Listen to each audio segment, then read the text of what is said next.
اس کے بعد آخری منزل کیا آئی کہ وہ بالکل ایمان سے محروم ہو گئے. ذالک بانہم آمنوا ثم کفروا. اب اس کا نتیجہ کیا نکلا؟ فطبع علی قلوبہم، ان کے دلوں پر مہر لگا دی گئی. اب یہ نوٹ کر لیجئے، یہ بدترین کافروں کو جو سزا دنیا میں دی جاتی ہے وہ ہے. دو الفاظ آتے ہیں قرآن میں، ختم اللہ علی قلوبہم وعلی سمعہم وعلی ابصارہم غشاوہ ولہم عذاب عظیم. یا یہ ہے کہ طبع اللہ علی قلوبہم، مہر لگا دینا، ٹھپا لگا دینا. اس کا نتیجہ کیا ہے کہ اب یہ پوائنٹ آف نو ریٹرن تک پہنچ چکے ہیں، اب یہ کفر کی انتہا کو پہنچ چکے ہیں. لہٰذا اب فہم لا یفقہون، ان میں حقیقت کو سمجھنے کی صلاحیت ہی ختم ہو گئی.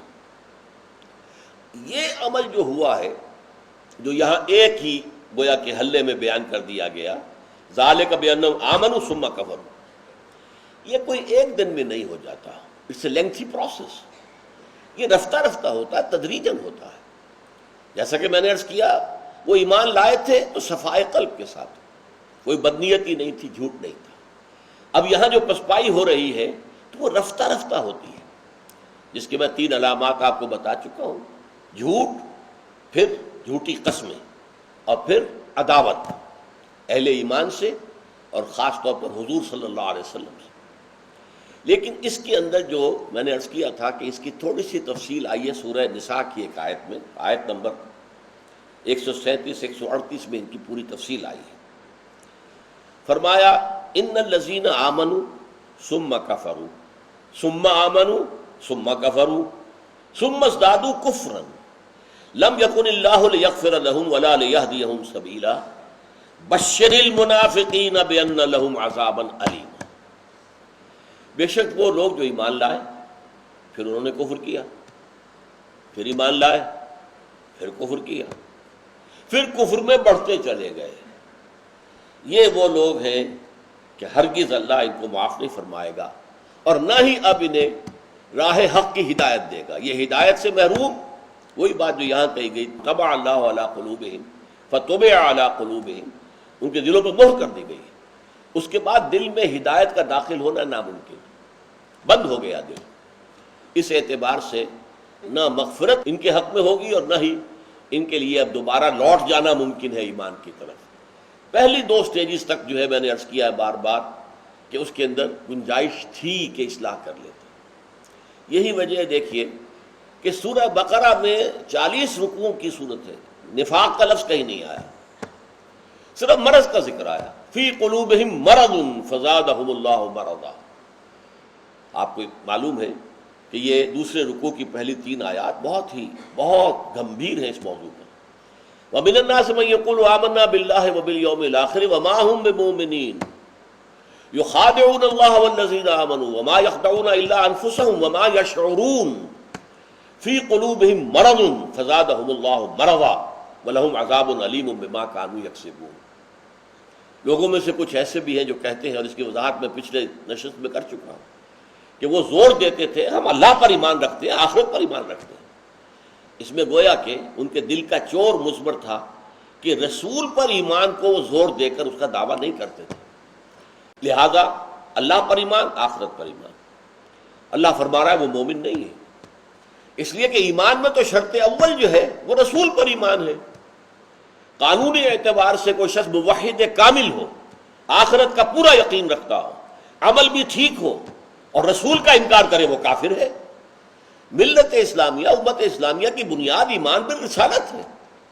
اگر وہاں کمی ہے تو گویا کہ باقی اس لیے کہ آپ اللہ کو بھی مانیں گے ان اسماء و صفات کے ساتھ جو ہمیں تلقین کی ہے محمد رسول اللہ نے، ورنہ مجرد اللہ کو مان لینا ایمان باللہ نہیں کہلائے گا. آمنت باللہ کما ہوا باسمائہ و صفاتہ. یہ اسماء و صفات کس نے بتایا؟ یہ تو حضور نے بتایا، یا وحی جلی کی روح سے اور یا وحی خفی کی روح سے. تو اس اعتبار سے اللہ کا ایمان بھی معتبر ہوگا ایمان بالرسالت کے ذریعے سے.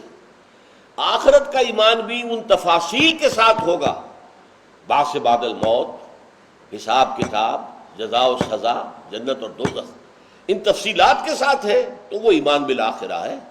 مجرد یہ خیال ہے کہ ہاں ایک دوسرا عالم ہوگا، کچھ جزا و سزا ہو جائے گی، تو اس سے وہ ایمان بالآخرہ نہیں شمار ہوگا۔ تو اصل میں پیوٹل ایمان جو ہے وہ ایمان بالرسالت ہے، اور یہ در حقیقت اس معاملے کے اندر جو ہے کمزور تھے، اس کو مرض سے تعبیر کیا گیا ہے۔ سورہ آل عمران میں بھی ایک جگہ لفظ منافق آیا ہے صرف، اور یہ کہ ان تمام صورتوں میں آپ دیکھیں گے کہ انہیں اصلاح کی ترغیب کی دی گئی ہے۔ اب بھی ذرا اپنے اندر جھانک لو، دیکھ لو تمہارے اندر ایمان نہیں ہے یا ایمان کمزور ہے۔ یا ایھا الذین آمنوا آمنوا باللہ ورسولہ، اے ایمان کے دعوے دارو، ایمان لاؤ اللہ پر، اس کے رسول پر، جیسے کہ ایمان لانے کا حق ہے۔ اس کا جواب وہ کیا دیتے تھے؟ وَإِذَا قِيلَ لَهُمْ آمِنُوا كَمَا آمَنَ النَّاسُ قَالُوا أَنُؤْمِنُ كَمَا آمَنَ السُّفَهَاءُ، کیا ہم ایمان لائیں گے ان بے وقوفوں کی طرح، ان احمقوں کی طرح؟ یہ تو گویا کہ بالکل اپنے نفع و نقصان سے بے پرواہ ہو چکے ہیں، انہیں اپنے کیریئر کی فکر نہیں، اپنے مستقبل کا کوئی احساس نہیں۔ یہ تو فنڈامنٹلسٹ ہیں، یہ تو در حقیقت یوں کہنا چاہیے کہ بہت ہی دیوانے قسم کے لوگ ہیں۔ تو اس حوالے سے یہ معاملہ جو ہے سورہ نساء تک بھی آ کر، اگرچہ سورہ نساء جو ہے وہ حقیقت نفاق کے موضوع پر طویل ترین صورتوں میں اہم ترین صورت ہے، اس میں 3 چیزیں بیان کی گئی ہیں، نفاق کے 3 بنیادی سبب۔ ایک، اطاعت رسول سے سرتابی کرنا، دوسرے، قتال فی سبیل اللہ سے جان چرانا، تیسرے، ہجرت کے حکم پر عمل نہ کرنا۔